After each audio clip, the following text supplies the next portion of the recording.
How does our federal government decide how much money to spend each year? Why has our nation run a budget deficit every single year since 1969?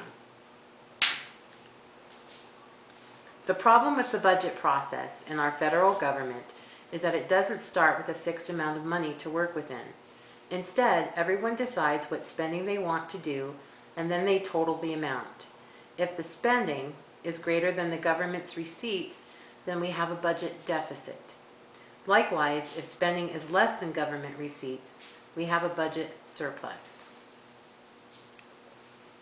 There is a concept in economics called the tragedy of the commons. It states the problems that occur when you have multiple people or groups going after a fixed set of desirable common resources that are available to them without charge.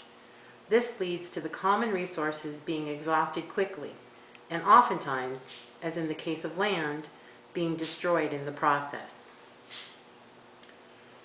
Congress loves budget deficits. What better way to amass political power and create a nation of dependents, having their wealth stolen from them through unjust taxation, and then having the government dangle programs in front of them like a carrot. The President of the United States is required to submit a new fiscal year budget to Congress by the first Monday in February each year. Every organization runs on an annual cycle called a fiscal year.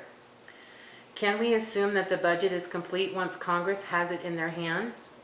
No, the process has barely started. The President's budget has no legal or binding authority. It is simply a stack of papers to help Congress begin creating their own version of the budget. The federal government is supposed to finance its operations through the gathering of receipts. Receipts are created from two sources: revenue and offsetting receipts. Revenue is taxes. This comes in the form of individual taxes, corporate taxes, excise taxes, gift taxes, estate taxes, Social Security contributions, Medicare contributions, customs duties, and a whole litany of others.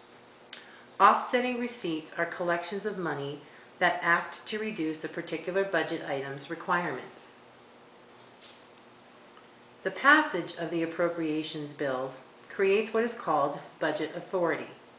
Budget authority gives the various agencies and departments of the federal government the legal right to spend money that was appropriated to them. The payment of actual funds is called an outlay. This is where the money actually changes hands and is almost always performed through the issuance of a government check versus physical cash.